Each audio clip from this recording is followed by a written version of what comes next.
Hello, viewers. Welcome back. Today we meet again. Epic is the home of informative insights.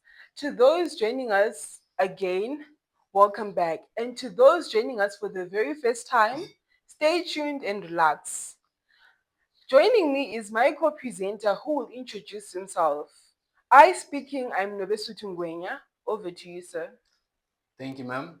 Hello, viewers. My name is Dumisile N, an associate in the Tax and Fiscal Department at Epic Network Group, and thank you for having me. Thank you so much, Mr. Ndlovu, for being here.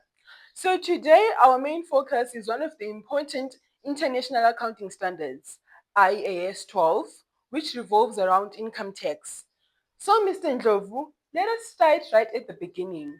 For our viewers who may be hearing about this for the very first time, what is IAS 12 and what is the objective of IAS 12?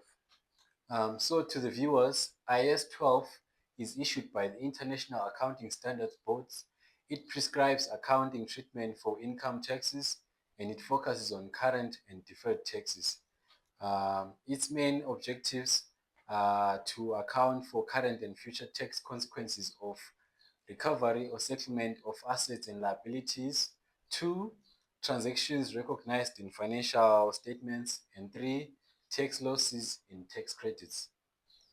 Thank you for the foundation, Mr. Ndlovu.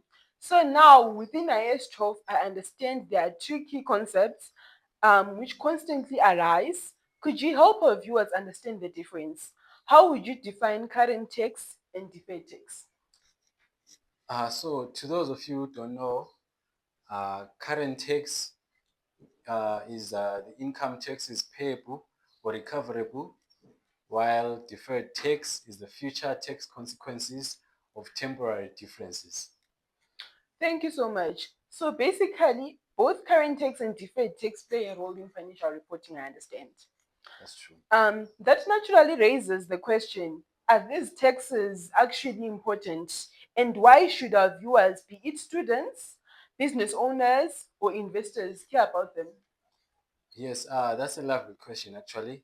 So, to the viewers who are business owners, be students or just citizens, proper understanding and management of both current and deferred tax uh, help to maintain compliance with tax laws.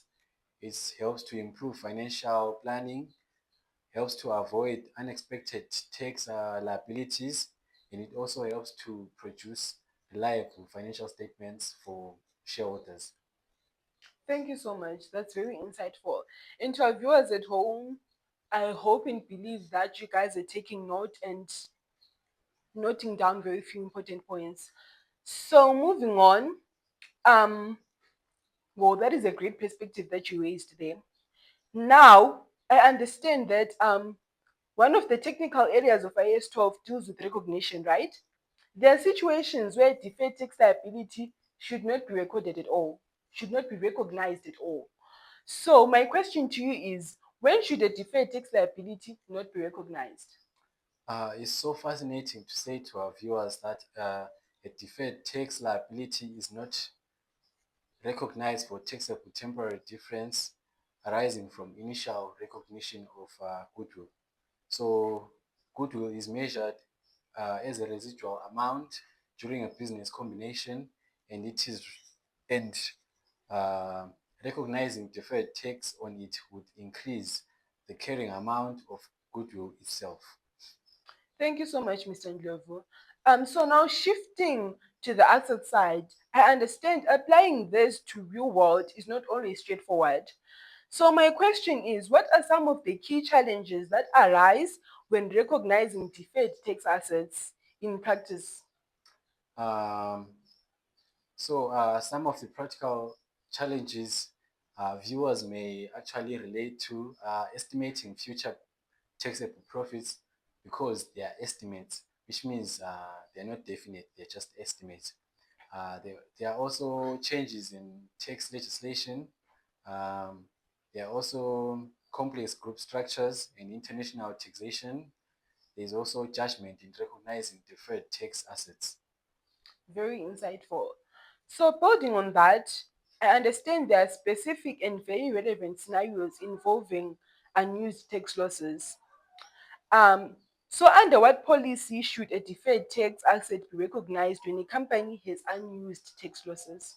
You know what, Nobu? Under IS 12 income taxes, a deferred tax asset arising from an unused tax loss should be recognized based on the policy of prudence and probability of future taxable profits.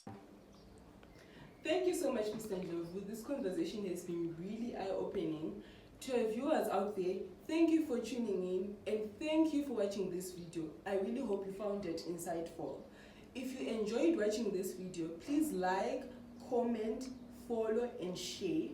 For more information, visit our website on https://www.epicnetworkgroup.co. Bye for now.